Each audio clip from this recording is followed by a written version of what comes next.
siang, nama saya Evian Sumbiring. Saya bekerja di SMA Budi Muni 1 Medan. Di sini saya akan memperlihatkan video praktik pembelajaran saya untuk uji kinerja. Selamat pagi nak, sebelum kita memulai pembelajaran kita hari ini, Ibu mau tahu dulu nih mengenai perasaan yang kamu rasakan di pagi hari ini. Silahkan berikan emoticon untuk menunjukkan perasaan yang kamu rasakan pada pagi hari ini ya. Selamat pagi untuk kita semuanya. Selamat pagi. Kurang semangat. Selamat pagi untuk kita semua. Pagi, Bu. Pagi. Apa kabar semuanya ini? Apa kabar? Ada yang sakit kah ini? Sehat, Bu, sehat. Nah, oke. Tadi Ibu udah kasih emoticon. Ibu udah kasih emoticon senyum. Siapa yang kasih emoticon sedih kira-kira? Gak ada, Bu. Gak ada, Bu, gak ada. Ada yang kasih emoticon lagi apa? Marah? Ada yang marah hari ini? Gak ada kan? Semuanya bahagia nyari ini kan? Iya, Bu, ada. Hai. Bahagia, smile semua ya. Oke. Pembelajaran kita pada pagi hari ini kita awali dengan doa ya, agar pembelajaran kita berjalan dengan lancar. Siapa yang bisa memimpin doa pada pagi hari ini? Silakan sebutkan namanya. Saya Iya, silakan Tapa.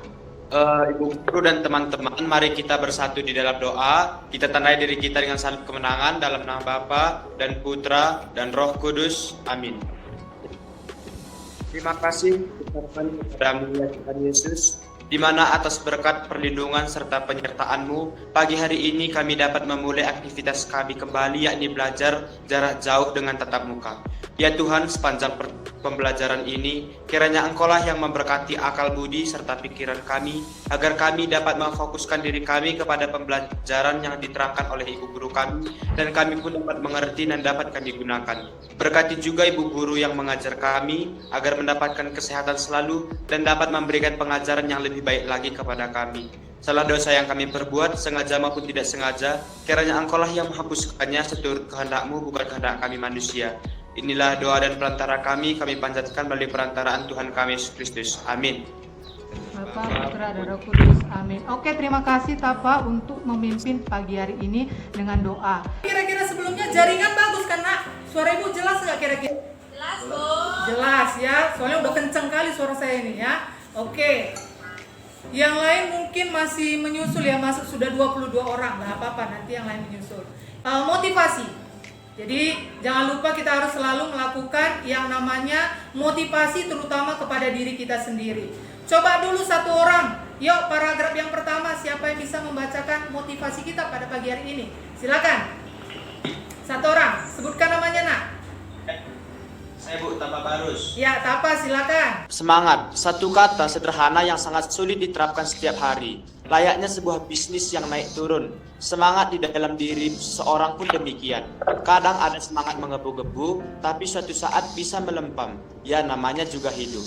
Oke, terima kasih untuk Tapa. Yuk, yang kedua, siapa yang bisa membacakan paragraf yang kedua untuk motivasi kita pada pagi hari ini? Sebutkan namanya. Ya, Feby silakan. Feby silakan. Banyak orang yang tidak memiliki semangat dan percaya diri untuk hal-hal yang lebih baik, lebih baik, dan lebih menantang. Padahal setiap orang sebenarnya mempunyai kemampuan tersebut, tinggal tergantung pada orang itu sendiri. Oke, terima kasih Baby. Yang paragraf terakhir nak, siapa yang bisa membacakan paragraf terakhir? Ayo, silakan.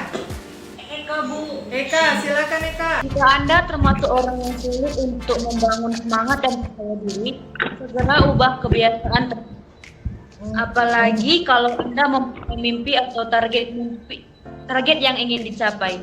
Tanpa semangat dan motivasi untuk merealisasikannya, Anda tidak akan pernah mencapai target tujuan hidup Anda. Iya, jadi yang penting kita harus apa tadi katanya nak? Kita harus bagaimana tadi katanya? Semangat, Bu. Semangat. Di situ ada katanya semangka ya.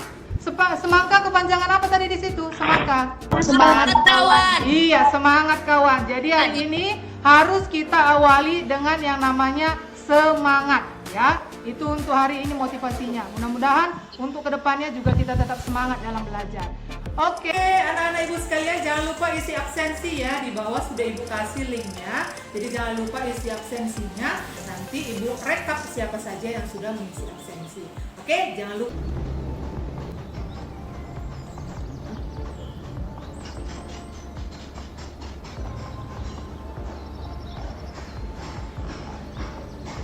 Belum masuk, ibu sudah rekap tadi absen kita. Ini ada beberapa yang tidak hadir.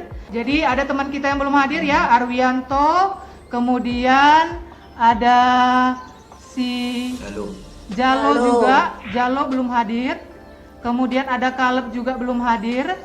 Kemudian ada Rahel ya. Ada Rahel kan hadir ya. Berarti si Kakak ya hadir ya. Oke, materi dan tujuan pembelajaran kita hari ini yaitu berkaitan dengan inflasi. Apa kira-kira nak yang saya presentasikan? Nampak Iya. buku. Nah, hari ini materi kita yaitu mengenai inflasi. Pertama topiknya apa nak? Coba sebutkan topik pengertian inflasi. Yang kedua apa? Penyebab inflasi. Yang ketiga apa? Jenis-jenis inflasi. Jenis inflasi. Yang keempat apa? Jenis Inflasi. Itulah materi yang mau kita bahas hari ini. Dan setelah kita mempelajari materi itu, kamu diharapkan, nah ada tujuannya, kamu diharapkan satu, mampu menjelaskan pengertian inflasi. Nomor 2 apa nak? Yuk sama-sama kita baca. Nomor 2, 1, 2, 3. Menelaah penyebab inflasi. Menelaah penyebab inflasi. Nomor 3 apa nak? menganalisis Menganalisis jenis-jenis inflasi. Menganalisis Nomor 4 apa? Inflasi. Menguraikan dampak inflasi, tapi dengan menggunakan daya pikir kritis. Tadi sudah saya lihat ada yang sudah berpikir kritis mengenai yang sudah saya buat pertanyaan stimulus sebelumnya. Kemudian kreatif, komunikatif, dan menanamkan nilai kejujuran, disiplin, dan juga bertanggung jawab. Oke?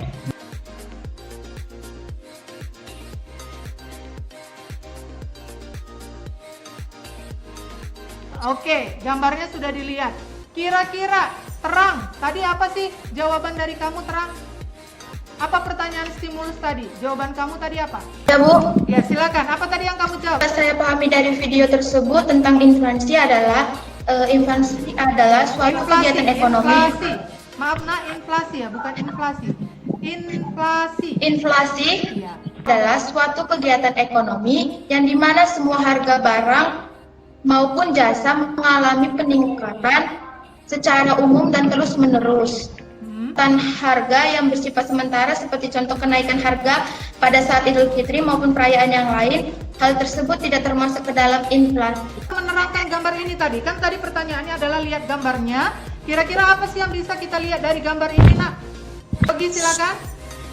Bahwa pada tahun 1998 dengan harga jumlah uang 100.000 kita dapat membeli barang yang begitu banyak. Masuk lagi pada tahun 2005 dengan jumlah uang yang sama. Kita mendapatkan jumlah barang yang lebih sedikit pada tahun 1998. Kemudian masuk lagi pada tahun 2013 dengan jumlah uang yang sama yaitu 100.000 rupiah. Kita mendapatkan jumlah uang yang jumlah barang yang lebih sedikit pada tahun 2005 dan tahun 1998. Hal tersebut bisa terjadi karena jumlah barang yang dibutuhkan oleh konsumen atau masyarakat tidak sesuai dengan jumlah barang yang tersedia, sehingga terjadinya kelangkaan yang membuat harga barang tersebut menjadi naik atau terjadinya inflasi. Oke, yang tadi itu apanya? Yang berubah itu apanya ya? Barangnya dapat Berubah barangnya. Yang tetap itu tadi apa? Yang tetap? uangnya Bu. Uangnya tetap. Berapa tadi uangnya nak? Berapa tadi uangnya? Bu. 100.000. Tetapi jumlah barang yang kita belanjakan setiap tahun berbeda ya kan? Yang paling banyak tadi tahun berapa? Iya Bu. Tahun berapa tadi paling banyak? 98. Kemudian jumlah paling banyak nomor 2 tahun berapa? 2005. 2005. Dan yang paling sedikit tahun berapa? 2013. Kenapa hal itu bisa terjadi? Kok makin lama makin sedikit? Kenapa itu bisa terjadi anak? Apa yang menyebabkan hal itu?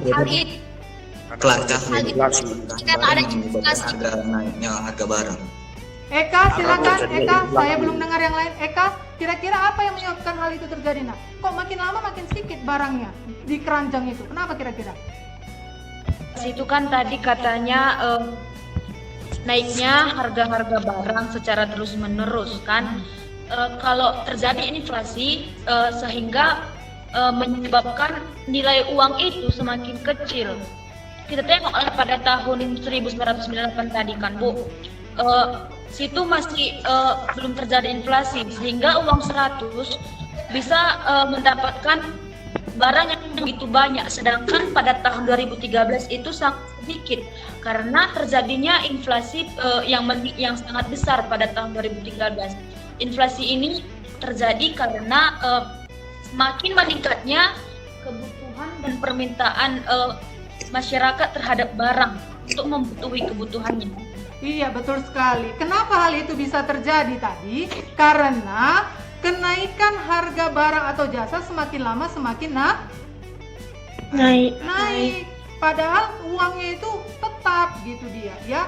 Jadi kayak kemarin misalnya, saya bisa masih beli yang namanya bonbon, harganya Rp25. Sekarang bisa nggak bonbon Rp25 satu? Enggak. Sekarang bonbon satu berapa? 500. Berarti terjadi kenaikan harga. Atau yang kita kenal dengan istilah inflasi. Apa istilahnya? Inflasi, Bu. Nah, Inflasi. iya, inflasi itu adalah seperti yang dibilang Eka tadi, inflasi adalah kenaikan harga barang secara terus-menerus. Kita ulangi sekali lagi. Inflasi adalah kenaikan harga barang secara terus-menerus. iya, secara terus-menerus. Jadi inflasi ditandai dengan kenaikan harga barang. Yang kedua, harga barang itu nggak boleh cuma satu barang ya nak. Contoh misalnya, harga beras saja yang naik. Apalagi ya Tuhan. Bukan inflasi namanya. Inflasi dikatakan apabila semua barang itu mengalami kenaikan. Nggak boleh cuma satu barang. Bisa paham sampai di sini?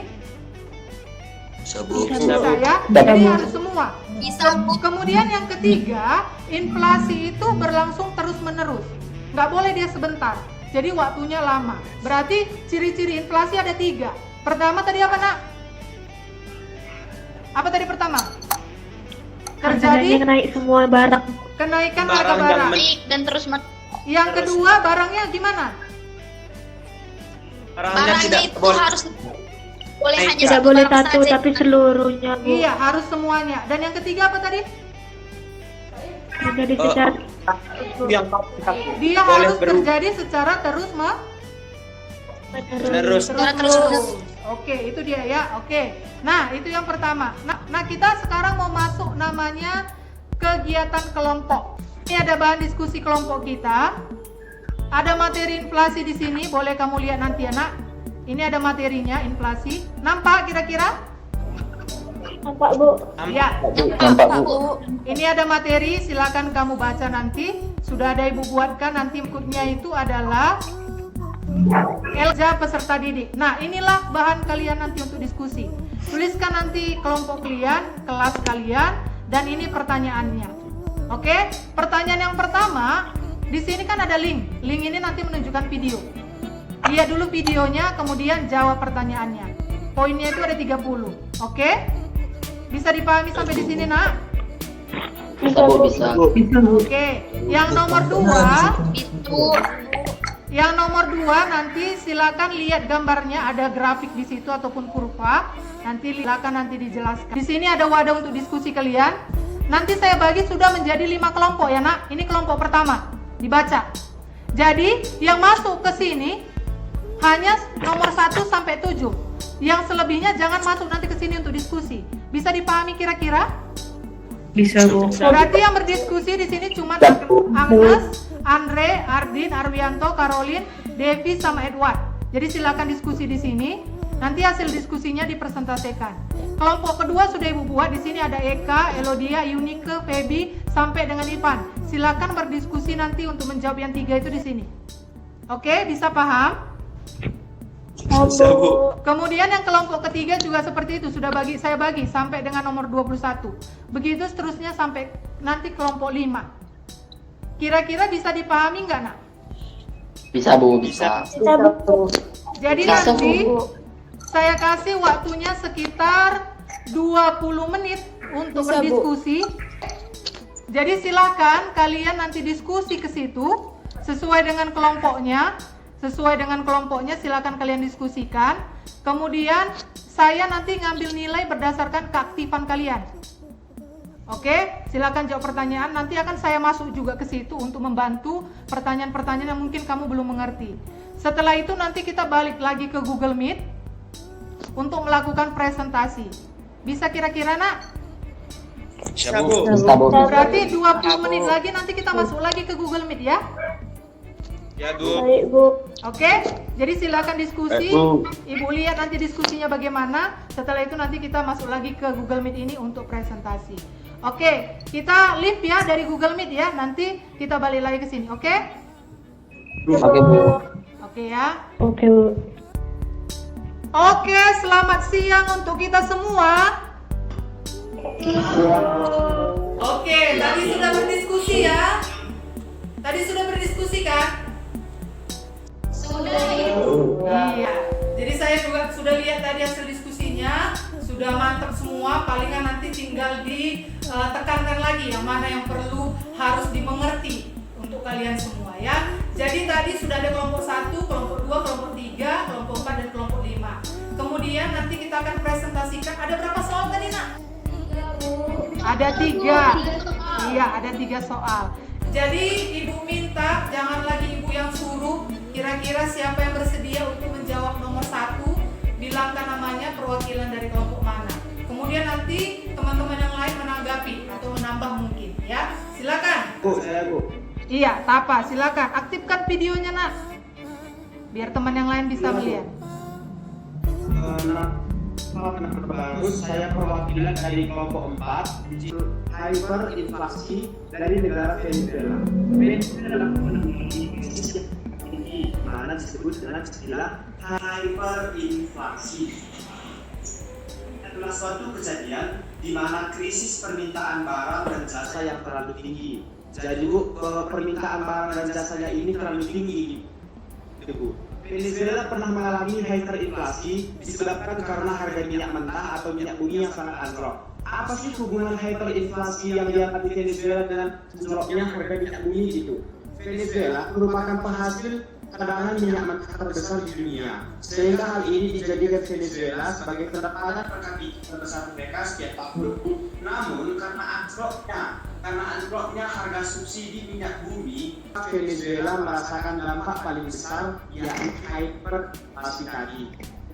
Venezuela mengambil jalan keluar dengan cara mencetak uang sebagai upaya meningkatkan upah minimum di negara tersebut dengan alasan karena mereka susah mendapatkan pinjaman. Namun banyaknya uang yang beredar juga jadi penyebab inflasi karena menyebabkan nilai mata uang Venezuela melemah yang menyebabkan harga barang lainnya selain minyak mentah dengan harga di luar nalar. Sehingga tisu kamar mandi saja dibuat dengan harga 2.600.000 dalam mata uang Venezuela. Nah, hal ini yang mengakibatkan Venezuela sudah krisis kebutuhan primer dan sekunder sehingga jatuh dengan predikat hyperinflasi begitu. Bagus sekali jawabannya. Kita berikan dulu tepuk tangan untuk si Tapa. Bagus sekali jawabannya ya. Berarti betul-betul tadi didiskusikan oleh kelompok Tapa. Dari kelompok berapa tadi Tapa? Kelompok 4. Bagus sekali jawabannya ya. Nanti saya tinggal tambahkan sedikit-sedikit saja. Kalau kayak gini saya senang sekali ya. Oke, ada yang mau menambahi atau mau menanggapi dari pernyataan kelompok si Tapa, yaitu kelompok 4. Silakan. Saya, Bu. Ya, siapa namanya, Nak? Siapa namanya? Saya dari kelompok 3, Bu. Oke, Nerli dari kelompok 3 ya. Oke. Silakan Nerli, kira-kira apa komentarnya? Saya setuju dengan pendapat Kakak. Jadi kami memiliki pendapat dari kelompok kami di mana menurut kami penyebab terjadinya tingkat hiperinflasi di Venezuela ialah harga minyak dunia yang pada waktu itu menurun. Karena pendapatan utama dari negara Venezuela ini ialah minyak mentah, bahan minyak mentah terbesar di dunia. Nah, hiperinflasi di sini maksudnya ialah harga barang naik begitu cepat dan nilai uang menurun drastis dan di luar kendali. Terjadi terjadi dalam perekonomian suatu negara, di mana presentasi tahunannya ialah lebih besar daripada 100%. Aku penghasil terbesar untuk pendapatan dalam Venezuela. Hal ini berdampak besar bagi negara Venezuela tersebut. Berarti hampir sama ya. Jadi bagus sekali tadi ya. Jadi betul sekali. Ternyata sumber pendapatan terbesar mereka itu berasal dari minyak tadi ya, minyak bumi. Ternyata harganya anjlok. Kemudian pemerintah berpikir seperti ini, bagaimana kalau kuciptakan uang? Karena dengan adanya uang masyarakat bisa jadi lebih sejahtera. Tapi ternyata kebanyakan uang juga nggak bisa, nah. Gitu. Siapa yang pernah berpikir bahwa kenapa ya Bank BI nggak ciptakan uang banyak-banyak? Siapa yang pernah berpikir seperti itu? Pernah ya? Iya, jadi semua rata-rata sudah berpikir ya. Kalau kalian aja udah berpikir seperti itu, apalagi pemerintah. Nah, kenapa nggak bisa dicetak uang banyak-banyak? Karena itu tadi, karena jumlah uang harus seimbang dengan jumlah barang. Apa? Jumlah apa? Iya, jumlah uang harus seimbang dengan jumlah barang. Kalau terlalu banyak jumlah uang, biasanya uang kita gunakan untuk membeli kan? Apa yang kita beli? Kebutuhan. Baik berupa apa? Barang dan jasa. Bayangkan kamu punya duit banyak, tapi barang yang mau dibeli nggak ada. Uang itu berguna nggak? Nggak berguna. Makanya jumlah uang harus seimbang dengan jumlah barang. Supaya apa? Supaya uang kita tadi terpakai. Tapi Bu, kalau misalnya jumlah uang lebih sedikit daripada jumlah barang, bagus nggak kira-kira? Enggak juga. Kenapa? Kalau sedikit kita pegang uang, kita bisa beli barang nggak? Enggak juga, gitu ya. Iya, sangat terbatas sekali. Bisa, tapi sangat terbatas. Bahkan bisa nggak membeli barang karena uang yang kita peroleh juga tidak ada, gitu ya. Jadi benar sekali tadi dibilang bahwa Venezuela itu pendapatan utamanya anjlok, yaitu sumber minyak. Jadi pemerintah berpikiran untuk mencetak uang banyak. Padahal dengan mencetak uang banyak mengakibatkan uang beredar banyak. Padahal barang yang mau dibeli tidak ada. Tadi hiperinflasi ya nak. Hiper itu apa artinya? Hiperinflasi itu berlebihan. Sangat apa? Sangat berlebih, sangat berat.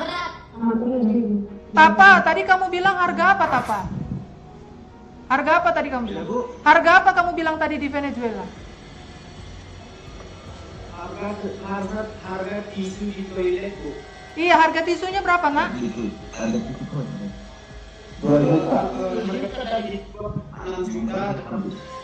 Bayangkan, masa harga tisu toilet aja 2.600.000, padahal di sini kita bisa beli 15.000 atau 20.000.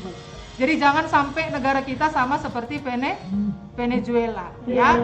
Jadi itu tadi ya kesimpulannya, bahwa terlalu banyak mencetak uang mengakibatkan negara kita tidak mampu menekan inflasi yang terlalu tinggi. Oke, nomor 1 udah selesai. Nomor 2, siapa yang menjawab? Perwakilan dari kelompok mana? Nomor 2. Saya Bu Febi dari kelompok 2, Bu. Oke, Febi, silakan Febi dari kelompok 2. Ya, berdasarkan jenisnya, inflasi dibagi menjadi 3 bagian. Satu-satunya adalah jenis inflasi berdasarkan penyebabnya. Berdasarkan kurva di atas, analisislah jenis inflasi berdasarkan penyebabnya. Nah, seperti yang sudah kita bahas sebelumnya, yang sudah kita diskusikan bersama, bahwasannya jenis-jenis inflasi ini ada banyak. Salah satunya adalah berdasarkan penyebabnya. Nah, berdasarkan penyebabnya ini, inflasi dapat dibedakan menjadi 2, yaitu demand pull inflation dan cost push inflation. Nah, kita akan bahas satu persatu sesuai dengan kurva yang sudah dibuat oleh ibu guru kita. Yang pertama, demand pull inflation, yaitu inflasi yang terjadi karena permintaan akan barang atau jasa itu lebih tinggi dari yang bisa dipenuhi oleh produsen. Artinya permintaan itu jauh lebih tinggi dari barang-barang yang sudah dipenuhi oleh produsen. Nah, kita bisa lihat kurva di situ.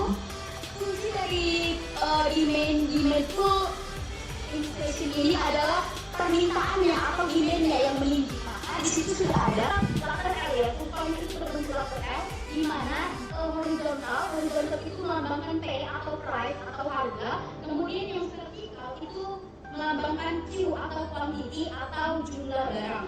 Nah di situ juga ada lambang-lambang variabel seperti D, S, dan D1. Nah apa sih maksudnya itu? Nah S itu adalah supply atau penawaran, kemudian D itu adalah demand atau permintaan, kemudian E itu adalah titik imbangan. Sesuai dengan namanya, demand turning artinya adalah permintaan inflasi yang terjadi karena permintaan yang tinggi. Itu dulu.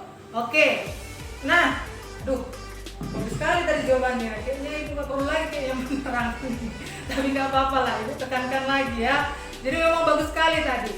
Ya sudah tahu tadi bahwa saya perbaiki dulu sebentar tadi ya Pep, bahwa yang horizontal yang key, quantity, bukan yang vertikal.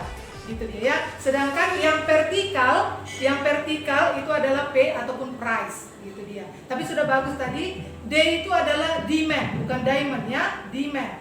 Demand itu artinya permintaan, sudah bagus. Kemudian S itu adalah supply, penawaran. Yang berubah tadi S-nya atau D-nya nak? D-nya Bu, D-nya. D yang berubah. Dia berubahnya naik atau turun D-nya? Naik Bu. Naik. Yang kedua untuk cost push inflation. Silakan. Yang kedua itu inflasi yang disebabkan oleh kenaikan biaya produksi. Nah, biasanya inflasi ini terjadi di sisi si penjual atau si penjualnya. Bagus, ya terus. Kan dari kita ini keseimbangan terletak pada E, yaitu harga P0 dan jumlah yang diminta nol.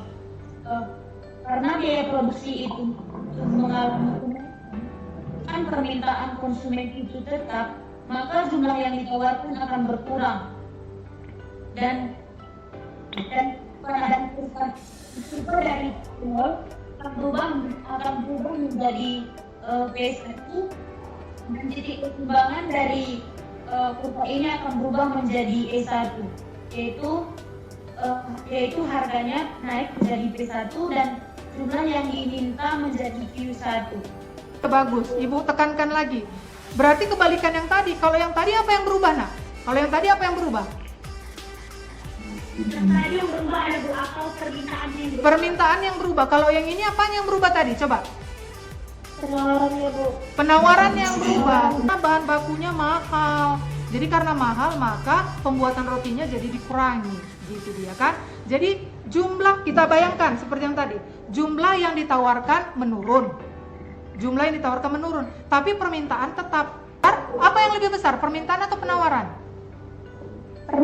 Permintaan tetap lebih besar daripada penawaran. Gitu dia. Berarti menurut penyebabnya tadi ada dua ya. Yang pertama apa tadi nak? Demand push.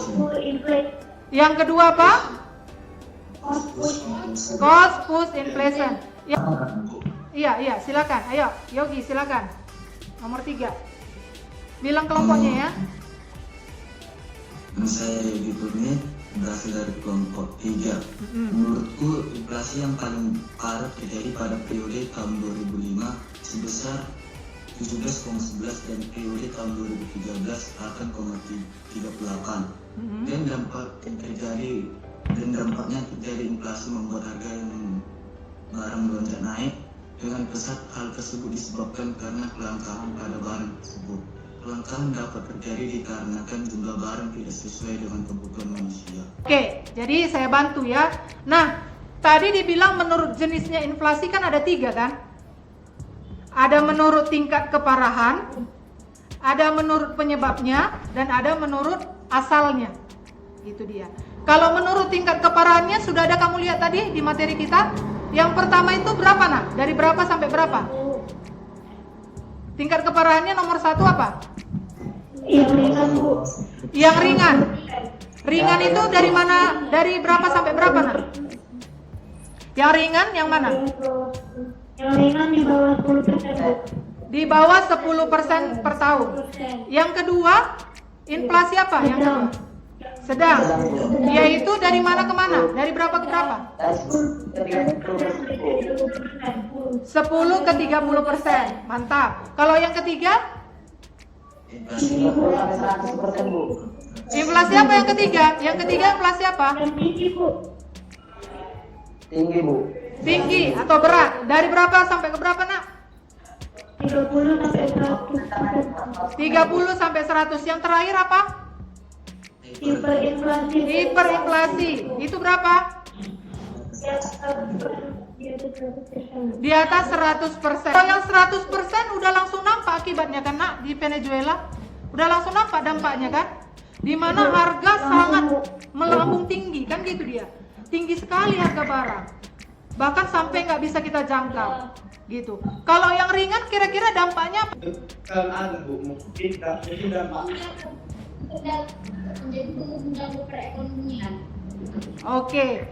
Jadi gini, Ibu kasih kesimpulan bahwa gini, Bu, sebenarnya inflasi ini harus ada atau enggak? Sebenarnya inflasi ini juga diperlukan ya, Nak. Bukan berarti inflasi itu nol, nggak harus ada. Inflasi tetap diperlukan, tetapi jangan terlalu berat. Jadi kalau misalnya inflasi dalam kategori ringan, dia masih belum berdampak apa-apa. Gitu dia. Inflasi itu tadi kan kenaikan barang kan? Kenapa harus ada inflasi? Karena produsen juga merasa terpacu untuk menghasilkan barang karena terjadi kenaikan harga. Kan harganya tidak boleh terlalu tinggi gitu supaya bisa dicapai oleh siapa, Nak? Bisa dicapai oleh siapa? Masyarakat atau konsumen. Ada lagi yang lain kira-kira? Itu lebih menurunkan tinggi masyarakat, Bu. Sementara kalau inflasi berat sudah mengakibatkan kekacauan mungkin sehingga pada inflasi berat ini banyak orang tidak mau memilih menabung ke bank gitu. Jadi mereka lebih baik menabung sendiri daripada memilih menabung ke bank karena bunganya pasti jauh lebih rendah ketimbang nilai inflasi gitu. Iya, bagus sekali. Betul ya. Jadi yang dirugikan itu adalah orang-orang yang memang seperti konsumen. Konsumen itu pasti dirugikan karena seperti gambar kita tadi, Nak. Keranjang belanjaan kita makin lama bagaimana? Sedikit gitu. Padahal uang yang kita peroleh itu sifatnya bagaimana tadi? Tetap. Ini siapa yang mau bertanya kira-kira? Ada yang mau bertanya? Siapa yang mau bertanya? Iya, Yogi silakan. Kan di Indonesia kan Bu, inflasinya udah 4% kan Bu. Jadi kenapa di Papua, di luar sana inflasinya terlalu di atas 5% Bu? Oke, ada yang bisa menjawab kira-kira? Pertanyaan lagi segi kondisi alam itu struktur alamnya Bu. Contohnya seperti Papua dan Sumatera. Nah, seperti jika di Sumatera itu contohnya bercocok tanam apa saja sepertinya cocok begitu. Sedangkan yang menyebabkan kita mudah untuk memiliki pendapatan atau mendapatkan pendapatan kita. Yang kedua contohnya seperti Papua itu, contoh kan nggak bisa menanam jeruk tuh di Papua. Tentunya mereka juga harus berpikir yang harus diolah untuk bisa menghasilkan pendapatan di situ. Sementara mereka berpikir harus menghasilkan pendapatan begitu. Itu salah satu yang menyebabkan bahwa di Indonesia ini berbeda-beda karena dilihat dari faktor alam. Kedua dilihat dari sumber daya manusia. Sumber daya manusia ini seperti apa? Kita bukan ingin menyombongkan diri ataupun bukan ingin menyombongkan kapasitas kita. Kita ini adalah semuanya sama, saling membantu. Banyak faktor yang mengakibatkan. Jadi SDM bisa, sumber daya manusia, keadaan alam di sana.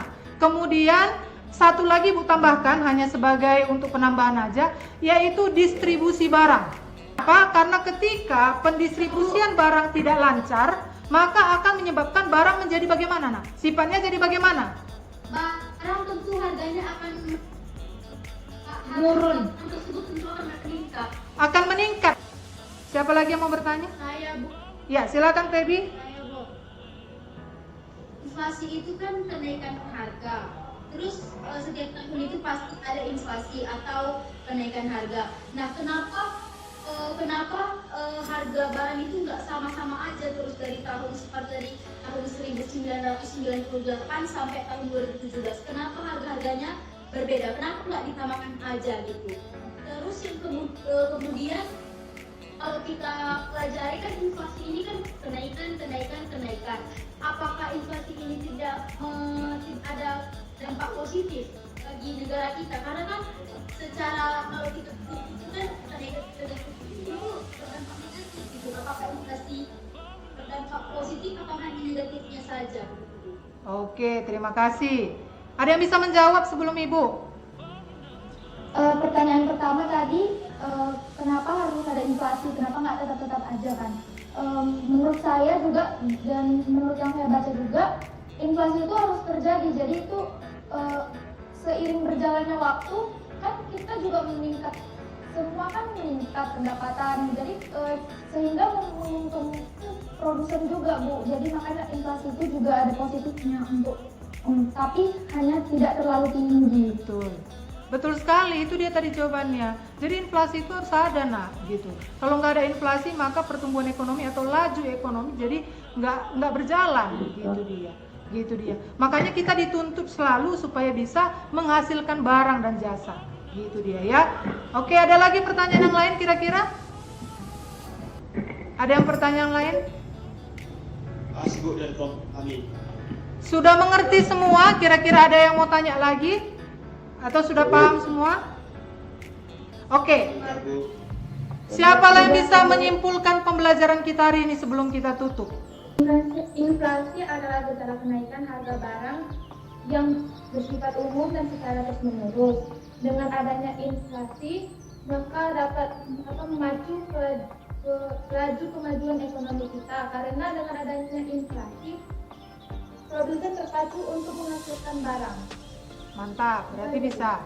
Mantap. Jadi inflasi adalah kenaikan harga barang-barang yang bersifat umum dan terus-menerus. Jadi inflasi ini banyak sekali penyebabnya, bisa dalam permintaan, penawaran, atau yang lainnya. Inflasi ini perlu diperlukan untuk suatu negara agar dapat memaju kelajuan perekonomian dalam Kenaikan harga barang secara terus-menerus dan semua barang harus mengalami kenaikan. Dan nggak boleh hanya satu jenis barang aja, gitu dia ya. Materi ini nanti ada evaluasi saya kasih di Google Classroom kita. Ada evaluasi, silakan kamu jawab. Ada 10 soal ya berkaitan dengan materi kita hari ini. Silakan dijawab nanti secara jujur dan bertanggung jawab.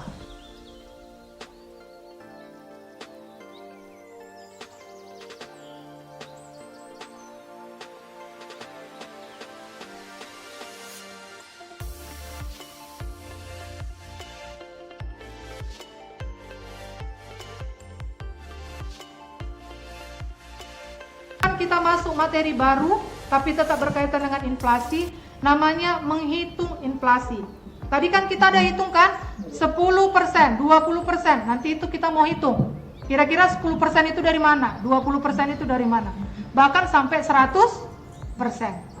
Iya, jadi kita menghitung inflasi minggu depan. Dan tugas mandiri ada di Google Classroom juga saya buat ya. Jadi silakan kamu lihat tugasnya. Udah.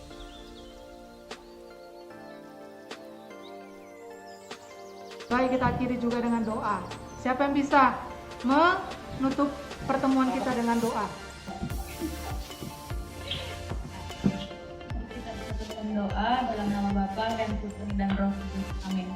Terima kasih Bapa, terima kasih Tuhan Yesus atas berkat-Mu pada hari ini.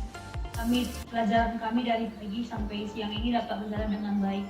Kiranya apa yang kami pelajari bisa kami pergunakan untuk masa depan kami, Bapak. Bapak, hanya ini doa anak yang telah sempurna, kami dapat melalui anak Yesus Kristus. Amin. Dalam nama Bapa dan Putri dan Roh Kudus. Amin. Jangan lupa dikerjakan evaluasinya ya nak. Evaluasinya jangan lupa dikerjain, tugasnya juga nanti jangan lupa dikerjain. 1 minggu, kita ketemu minggu depan. Jadi tetap semangat.